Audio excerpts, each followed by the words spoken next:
ಬಾಗಲಕೋಟೆ ಉಪಚುನಾವಣೆ ಹಿನ್ನೆಲೆ ಈಗಾಗಲೇ ಬಿಜೆಪಿ ಪಕ್ಷದ ಅಭ್ಯರ್ಥಿಯನ್ನು ಡಾಕ್ಟರ್ ವೀರಣ್ಣ ಚರಂತಿಮಠ ಅವರಿಗೆ ಪಕ್ಷ ಅಧಿಕೃತವಾಗಿ ಘೋಷಣೆ ಮಾಡಿದೆ.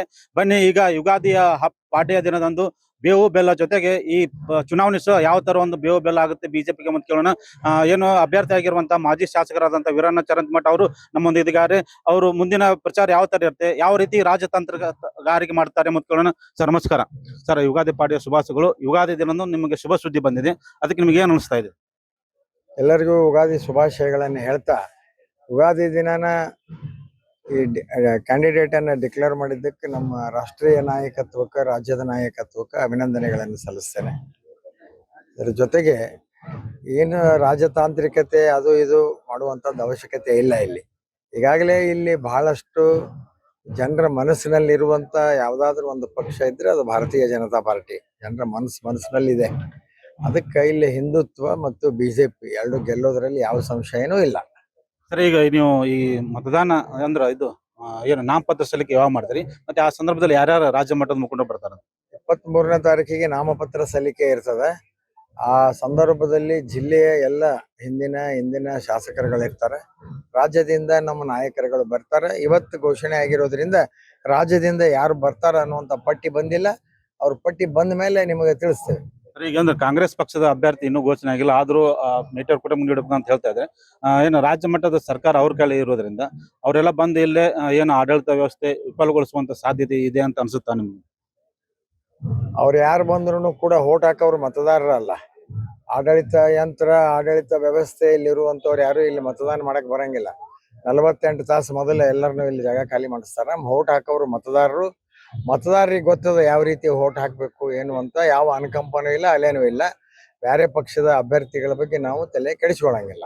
ಸರ್, ಈಗ ನೀವು ಮತದಾರ ಮುಂದೆ ಏನಂತ ಹೋಗ್ತಾ ಇದ್ರಿ, ಯಾವ ಕಾರಣಕ್ಕೆ ನಮಗೆ ಮತ ನೀಡಬೇಕಂತ ಹೇಳಿ ಮುಂದೆ ಹೋಗ್ತಾರೆ? ಬಿಜೆಪಿ ಅಭಿವೃದ್ಧಿ ಪರ.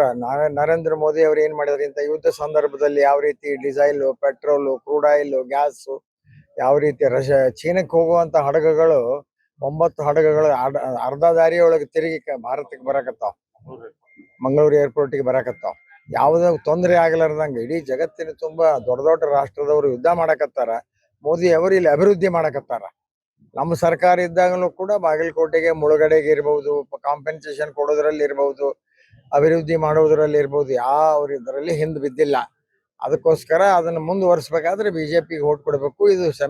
ಇದು ಸೆಮಿಫೈನಲ್, 28ರದ್ದು ಫೈನಲ್ ಅಂತ ಹೇಳಿ ನಾವು ಮತ ಕೇಳ್ತೀವಿ. ಅಂದ್ರೆ ಈಗ ಇತ್ತೀಚೆಗೆ ಏನು ಸರ್ಕಾರದವರು ಸಿಎಂ ಇರ್ಬೋದು, ಡಿಸಿಎಂ ಬಂದು ಮೆಡಿಕಲ್ ಕಾಲೇಜ್ ಉದ್ಘಾಟನೆ ಮಾಡಿದ್ರು. ಜೊತೆಗೆ BTD ಅವರಿಗೆ ಒಂದು ಲಿಂಗಾಯತ ಅಭ್ಯರ್ಥಿ ನೇಮಕ ಮಾಡಿದ್ರು. ಈ ಮೂಲಕ ಇಲ್ಲೇ ಏನ್ ಮತದಾರ ಸಲುವಾಗಿ ಎತ್ತ ಮಾಡ್ತಿದ್ದಾರೆ ಏನಂತ ಅನಿಸ್ತಾ ಇದೆ ನಿಮ್ಗೆ? ನೋಡ್ರಿ, ಅವೆಲ್ಲ ಚುನಾವಣೆ ಗಿಮಿಕ್. ಅದರಿಂದ ಚುನಾವಣೆ ಸಲುವಾಗಿ ಮಾಡ್ಯಾರ. 10 ವರ್ಷದಿಂದ ಮೆಡಿಕಲ್ ಕಾಲೇಜ್ ಘೋಷಣೆ ಮಾಡ್ತಾರ.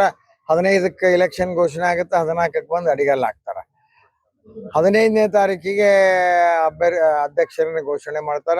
ಅವ್ರಿಗೆ ಅಧಿಕಾರ ತಗೊಳಕ್ಕೂ ಅವಕಾಶ ಇರಂಗಿಲ್ಲ. ನೀವೇ ಅದನ್ನ ಊಹಾಪೋಹ ಮಾಡ್ಕೋಬೇಕು.